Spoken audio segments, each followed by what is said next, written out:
Hello बच्चों, good morning. आज हम लेकर आए हैं क्लास 10 का ऐसे मैथ के ऐसे क्वेश्चन जो आपके लिए बहुत ज़रूरी होते हैं। ज़रूरी का मतलब ये है, वह बहुविकल्पी क्वेश्चन 20 बहुविकल्पी क्वेश्चन दे रहे हैं हम आपको, जिससे आपको सवालों को हल करने में थोड़ा आसान हो। आसान कुछ इस तरह से होगा, जब हम क्वेश्चन को लगाना शुरू करते हैं तो उसमें कुछ थॉट्स, जैसे हमारे कुछ सूत्र होते हैं, तो सवालों को लगाने में किस तरह से हम आसान करते हैं।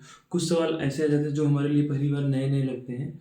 उन सवालों को हल करने के तरीके हम बताएंगे आपको। तो हम इनको हल करने के लिए हम 2026 का मॉडल पेपर लेके चलेंगे। टोटल 20 क्वेश्चन आपको बताएंगे। देखिएगा, हम यहाँ से पहले क्वेश्चन से शुरुआत करेंगे।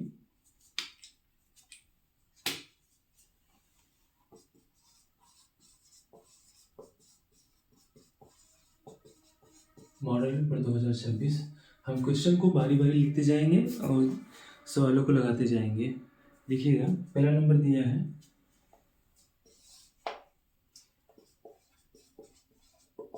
निम्नलिखित में अपरिमेय संख्या कौन सी होगी।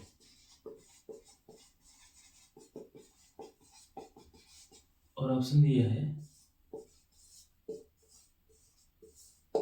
देखिएगा, कड़ी में 25, कड़ी में 81, 5/3, 5 प्लस कड़ी में 2। तो सभी बच्चों को पता है कि कड़ी में 5 का वर्गमूल हम कर सकते हैं आसानी से। ये 5 का स्क्वायर होता है, या 25 का वर्गमूल 5 होता है। 81 का वर्गमूल 9। 5/3 यह है, क्या है, परिमेय संख्या। ये भी पूर्णांक बन गई, या वर्ग संख्या कहें, ये भी एक पूर्णांक बन गई। लेकिन यहाँ पर ये जो कड़ी 2 है हमारा अपरिमेय है। और ये भी याद रखिएगा, अपरिमेय संख्या में कोई भी संख्या चाहे उसको जोड़े, यानी कि योग करे, घटाना करे, गुणा करे, लगभग योग और घटाना भी। गुणा में हो सकता है, मान लो अगर सेम सेम संख्या आ गई तो वो हट सकता है। अगर योग और घटाना करे तो हमेशा अपरिमेय ही संख्या ही आती है। चलिए, अब हम दूसरे सवाल की ओर बढ़ते हैं। ये पहले सवाल का आंसर था। दूसरे नंबर सवाल क्या दिया है, ये देखिए, इस सवाल की ट्रिक को समझिए किस तरह से दिया है। मैं इसको लिखता हूँ। बोला है, कॉलम ए को कॉलम बी से मिलाइए। लिखता है, सब 4 भाग में दिया हुआ है, 15 व 18 में। बारी बारी से लिख दो जरा।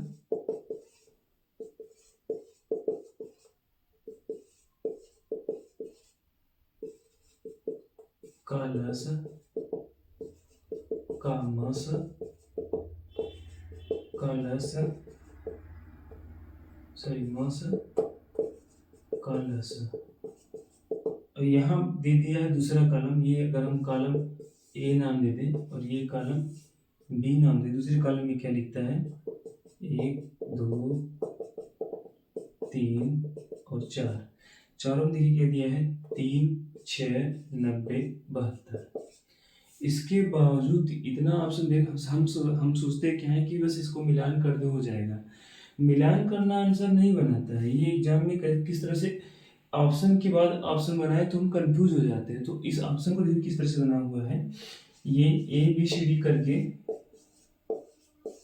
लिखता किस तरह से है, फिर एक ऑप्शन एक तरफ से, दूसरा देखिएगा 1 2 3 4। यानी देखिए, अगर देखा जाए तो ये दो तरह से हमको बांट दिया है। ये ऑप्शन किस तरह से लिखता है, पहला ऑप्शन लिखा है 3 1 2 4, 3 2 4 1, 2 4 3 1, दूसरा लास्ट है 2 3 1 4। देखिए, ऑप्शन के बाद ऑप्शन, ऐसा लग रहा है कि हमको यहाँ भी एक ऑप्शन बन जा रहा है, तो यहाँ पे डरने की जरूरत नहीं होती है। यहाँ फिर किस तरह से मिलाते हैं, 15 और 18 क्लास है, हमें पता है 15 और 18 क्लास है। हम आपको निकाल के दिखा रहे हैं किस तरह से। मतलब पहले हम लोग शुरुआत करते हैं छोटे अंकों से, छोटे अंक का मतलब 2 से, एक तो हमारा एक पूर्णांक माना जाता है, 2 से शुरुआत करते हैं। जब 2 से हम डिवाइड करना शुरू करते हैं, दोनों 18, और फिर 2 से जाने वाला नहीं क्योंकि ये विषम है। अब हमको विषम संख्या 3 से शुरुआत करनी है। 3 से 3 पच्चीस 15, 3 3 का 9, 3 1 का 3, फिर 5 से 5 1 का 5। फिर ये सारा संख्या हमारा क्या होता है, लघु होता है, LCM लघु। 2 3 6 इनको हम अलग से लिखते हैं, 2 गुणे 3 गुणे 3 गुणे 5, 2 3 6 3 18 25 90। ये इनका हो गया लघु 90। कौन सा मिल रहा है इसमें से, 90 ये। अब हम पहले डायरेक्ट ऐसा नहीं करेंगे कि सारा हल करेंगे, हम पहले ये कोशिश करेंगे क्या ऐसा कौन सा आंसर मिल रहा है। तो ये कौन सा नंबर है, पहले का तीसरा। इस तरह से मिलान कर सकते हैं, पहले का तीसरा नंबर है। देखिए पहले का तीसरा कहाँ कहाँ दिया है, एक यहाँ दिया है, यहाँ दिया है, बाकी दोनों नहीं, तो ये दोनों कैंसिल हो गए, यही दोनों बचे। अब हम चेक कर रहे हैं दूसरा, 15 और 18 का मस निकालना है, तो हम इस तरह से कर सकते हैं। 15 और 18 को लिख लें इस तरह से, 15 बराबर ये 3 गुणे 5 और ये 2 गुणे 3 गुणे 3, जो दोनों मिलता है वही हमारा मस होता है। तो मस बराबर कितना हो गया, 3। ये गुणनखंड विधि है, ये विधि कहलाती है गुणनखंड विधि। आइए हम निकालते हैं भाग विधि से, आपको सिखा दें। भाग विधि से कैसे कर सकते हैं, भाग विधि से अगर आपको करना है तो ये ट्रिक होता है, बड़े वाली संख्या में छोटे वाली संख्या से भाग कर दो। तो 15 का 15, बचा कितना 3, भाग कर दीजिए 15, 3 बचे 15, ये कैंसिल हो गया। तो यही हमारा लास्ट वाला क्या हो जाता है, म से, चाहे भाग विधि से करें चाहे गुणनखंड विधि से। तो हम देखते हैं दूसरा का 3 नंबर किसमें दिया है, ये पहले में। तो दूसरे का पहला नंबर, ये दूसरा अंक है, दूसरे में पहला नंबर कहाँ लिखा है, हमको केवल 2 ही चेक करना है, ये और ये। तो ये पहला इसमें लिखा है, इसमें दूसरा लिखा है, तो यही हमारा सही है, करेक्ट। ये पूरा करने की आपको जरूरत ही नहीं है, बस काम खत्म हो जाता है। इतना परेशान होने की हमको जरूरत भी नहीं पड़ती है कि कौन कौन सा अंक हम ले कौन कौन सा ना ले। ठीक,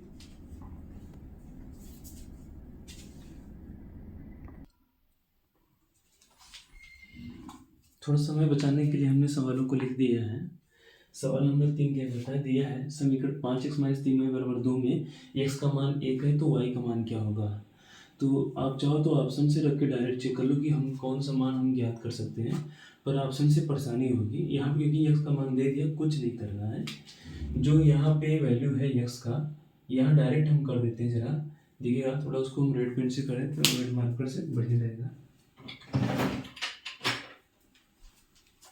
देखिए ये जो हमारा लिखा हुआ है, जहाँ x है वहाँ पे केवल हम 1 लगा देते हैं, बाकी को फंक्शन को हम हल कर लेते हैं। हल करने का मतलब किस तरह से, देखिएगा 5 गुणे 1 - 3y = 2।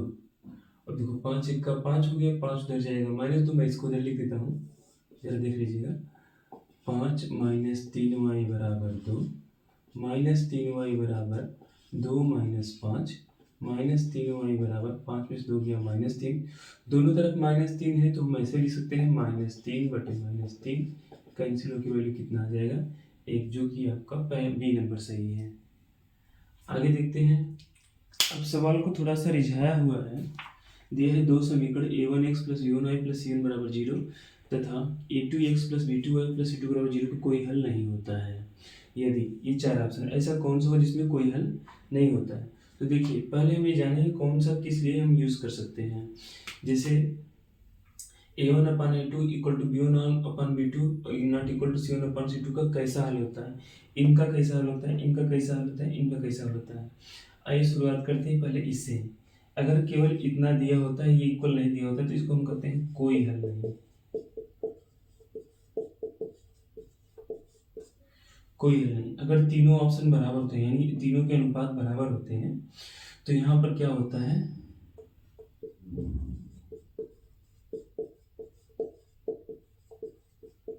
अद्वितीय हल प्राप्त होता है।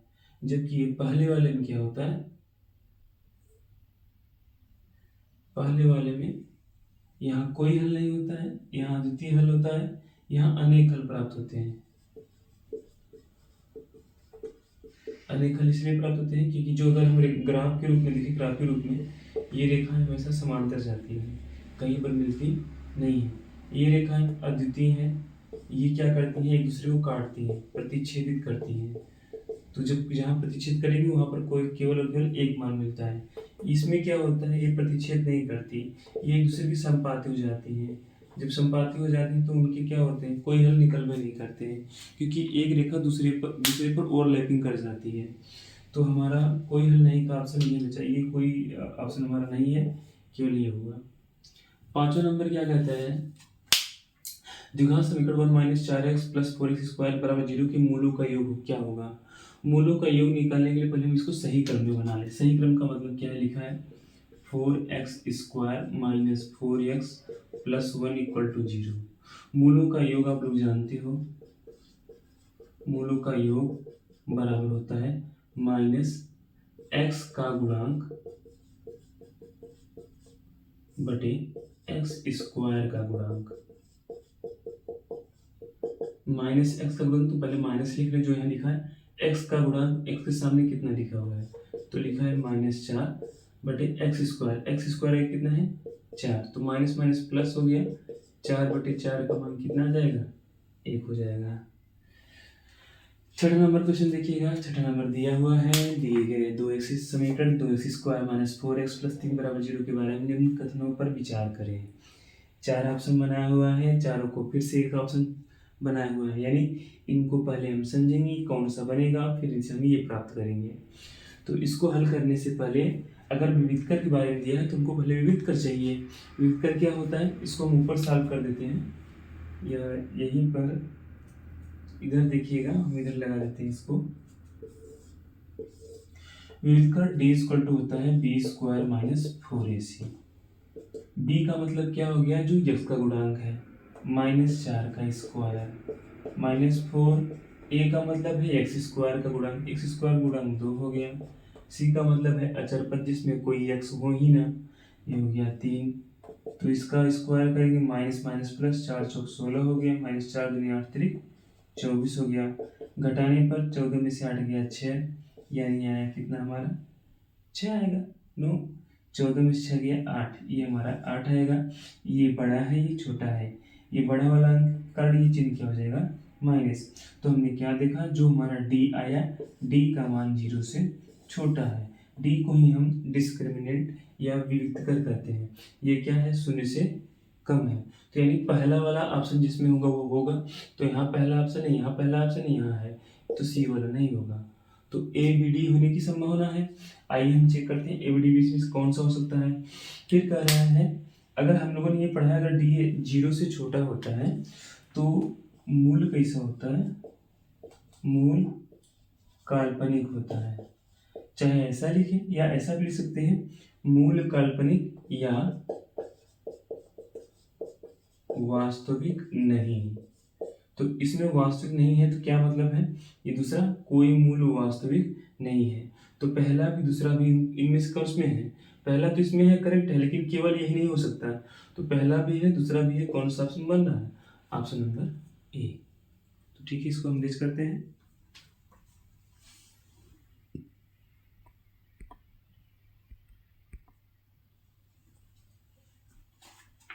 सातवें नंबर सवाल से अगेन शुरू करते हैं। 7वां नंबर सवाल ये है, समांतर श्रेणी 10,7,4 डॉट डॉट डॉट का विषमवां पद क्या होगा। अक्सर हम कंफ्यूजन में पड़ जाते हैं, पद पूछा है या पदों का योग। अगर लिखता है विषमवां पद, मैं सभी बच्चों की बात नहीं कर रहा हूँ, कुछ बच्चे कंफ्यूजन में पड़ जाते हैं कि मैं टीएन निकालूँ या एसएन। टीएन और एसएन में क्या डिफरेंट है, याद रख लीजिएगा। टीएन का मतलब होता है टीवां पद का मतलब, और एसएन का मतलब है पदों का योग, सभी पदों का योग। तो अगर हमसे पूछे 20 पदों का योग निकालो तो हम ये लगाते हैं। तो हमसे विषमवां पद पूछा है तो ये वाला सूत्र लगाएंगे। पद का सूत्र क्या होता है देखिएगा, टी एन बराबर होता है a plus n minus 1 into d. A कौन सा होता है, जो पहला वाला पद होता है, पहला वाला पद है 10 प्लस एन मतलब जो नंबर निकालना है 20 माइनस 1। डी का मतलब होता है दो पदों के बीच का अंतर। जैसे अगर हम इसका सारांतर निकालें तो मैं यहाँ निकाल रहा हूँ डी बराबर दूसरा पद माइनस पहला पद, तो कितना आ जाएगा -3। यही वैल्यू हमको यहाँ रखना होता है। तो जब -3 का प्रयोग करेंगे तो हम ब्रैकेट में कर देंगे 10 प्लस 20 में से 1 गया 19, -3, 10 प्लस का गुणा माइनस में, -19 3 57, 57 में से 10 गया, आपका बचेगा 47। बड़ा अंक 57 है तो चिन्ह क्या आ जाएगा, -47, इसलिए हमारा ए नंबर सही हुआ। 8वां नंबर दिया है बिंदु 5,0 और -12,0 के बीच की क्या दूरी है। दूरी का सूत्र हमें बताया है करड़ी में, x2 - x1 का whole square plus y2 - y1 का होल स्क्वायर। ऐसे हम मान लेंगे x1 y1, इसे मान लेंगे x2 y2। हमने क्या देखा, x2 का मान है -12, -x1 का मान है 5 का होल स्क्वायर प्लस y2 का मान 0, y1 का मान 0 का होल स्क्वायर। ये 0 से कोई मतलब नहीं है, 0 हट गया, 12 और 5 17 हो गया, -17 का स्क्वायर करेंगे।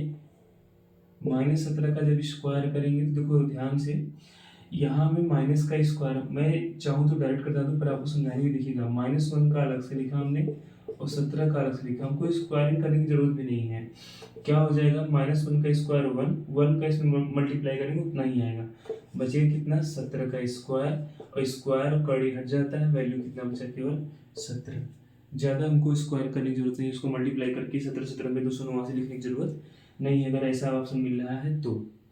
अगला नंबर सवाल 9 नंबर सवाल है बहुपद 3x² + 5x - 2 के शून्यकों का योगफल है। अभी हमने ऊपर सूत्र आपको बताया था, सूत्र क्या बताया था सुनिएगा, शून्यकों का योगफल या मूलों का योगफल बराबर -x का गुणांक बटे x² का गुणांक। तो माइनस हमने इस तरह लिख दिया आसान के लिए, x कौन है, x ये है, इसका गुणांक कितना है 5, x² ये है, इसका गुणांक कितना है 3, तो कुछ नहीं करना है, -5/3 हो गया आपका आंसर। 10वां सवाल क्या कहता है, फिलहाल हम आज के लिए 10 ही सवाल बताएंगे, नेक्स्ट वाले वीडियो में 10 के बाद 11 से 20 तक क्वेश्चन मिलेगा आपको। 10वां नंबर सवाल देखिएगा, दो त्रिभुज एक दूसरे के समरूप होंगे, कब होंगे समरूप, मैं जरा लिखता हूँ, आप अपने लिखते हैं आप आंसर आप बता लोगे आसानी से। मान लिया हमने ये कोई नाम दे दिया ABC, दूसरा हमने नाम दे दिया DEF, तो ये इनके बारे में, ये कोड A हो गया, ये कोड B, ये code C, code D, code E, code F। हमने समरूप की कंडीशन यानी समरूप की शर्त क्या पढ़ी है, समरूप की शर्त पढ़ी है, पहला नंबर इनके कोड बराबर होंगे, संगत कोड जिसे कहते हैं, ध्यान से, संगत कोड बराबर हो। संगत कोड यानी कोड A दूसरे वाले त्रिभुज के संगत कोड D के, कमा कोड B बराबर हो कोड E के, कोड C बराबर इसी के संगत कोड F के। पहला नंबर हुआ। दूसरा नंबर क्या हुआ, इसकी भुजा देखो, ये वाली भुजा AB, फिर संगत भुजा दूसरे वाले त्रिभुज की कितनी DE, इन दोनों का अनुपात बराबर हो दूसरे वाले संगत भुजा BC/EF। तीसरी वाली भुजा संगत भुजा है CA लिखे चाहे AC/DF, इनके बराबर संगत कोण और भुजाओं के संगत भुजाओं के अनुपात के बराबर होती है। देखिए कौन सा आपको मिलेगा, हमको बताना नहीं पड़ेगा, संगत कोण बराबर हो तब तो पहला सही हो जाएगा। हमने दूसरा जब पढ़ा संगत भुजाएं समानुपाती हो तो दूसरा सही हो जाएगा, तो हमको तो दोनों सही लग रहा है। जब दोनों सही लग रहा है कौन सा होगा, ए व बी दोनों। आज के लिए इतना ही, अगले वाले वीडियो में 11 से लेकर के 20 तक के सारे क्वेश्चन लगाएंगे। धन्यवाद।